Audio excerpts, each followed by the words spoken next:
Next हम अवतल दर्पण के उपयोगों के बारे में पढ़ेंगे। तो पहला उपयोग है टॉर्च, सर्चलाइट या वाहनों की हेडलाइट्स में अवतल दर्पण का उपयोग किया जाता है।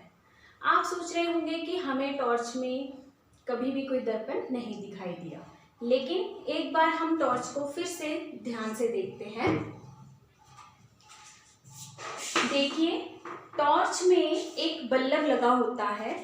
आपने नोटिस किया होगा कि बल्ब के चारों ओर का एरिया चांदी के रंग से कोटेड होता है और वह हमेशा एक कप के साइज का होता है, जैसा कि आप इस टॉर्च में बाहर भी देख सकते हैं। बल्ब के आसपास का एरिया इसी तरह से एक कप के जैसा बना होता है। ऐसा किस लिए?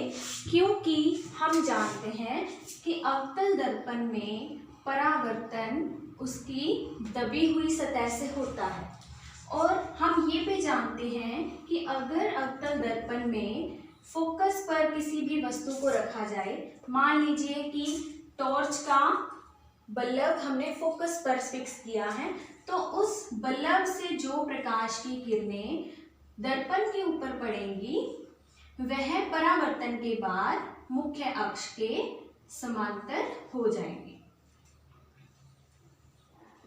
इससे हमें एक समांतर प्रकाश की किरणें मिलेंगी जो बहुत दूर तक जा सकती हैं।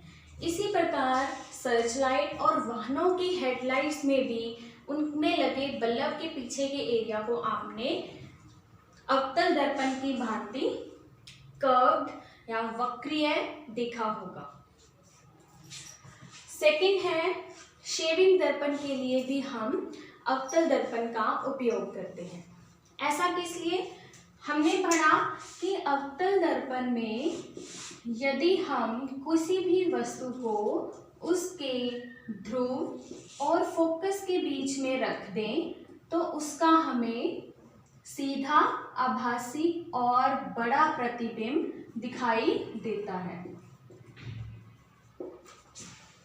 तो यदि हम अवतल दर्पण को अपने गाल के नज़दीक इस प्रकार रखें कि हमारी गाल अवतल दर्पण के ध्रुव और फोकस के बीच में हो, तो हमें अपना गाल बड़ा दिखाई देगा। इससे शेविंग आसानी से की जा सकती है। इसी प्रकार दंत विशेषज्ञ भी दांतों के बड़े प्रतिबिंब के लिए अवतल दर्पण का यूज़ करते हैं। अगर आप कभी डेंटिस्ट के पास गए हैं तो आपने देखा होगा उनके पास एक बहुत छोटा सा अवतल दर्पण होता है।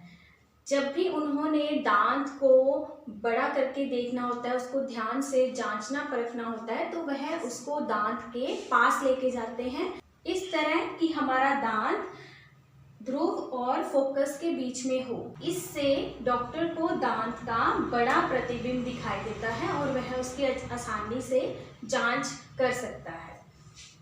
नेक्स्ट है सोलर कुकर या भट्टी। सोलर कुकर या भट्टी मतलब जिसमें हमने सूर्य की किरणों को एकत्रित करना होता है। ज़्यादातर सभी सौर यंत्रों में यह प्रक्रिया रहती है कि हमें सूर्य से आने वाली किरणों को इकट्ठा करना है।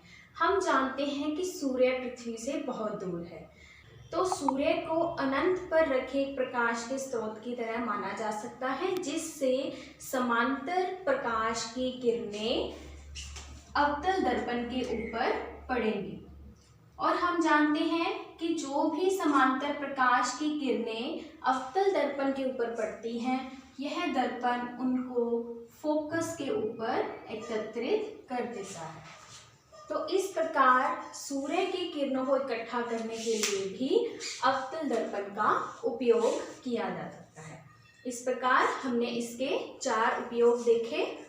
टॉर्च, सर्चलाइट और वाहन की हेडलाइट्स में, शेविंग दर्पणों के लिए, दंत विशेषज्ञों द्वारा दांतों के बड़े प्रतिबिंब के लिए और सोलर कुकर या भट्टी में भी अवतल दर्पण का उपयोग किया जाता है।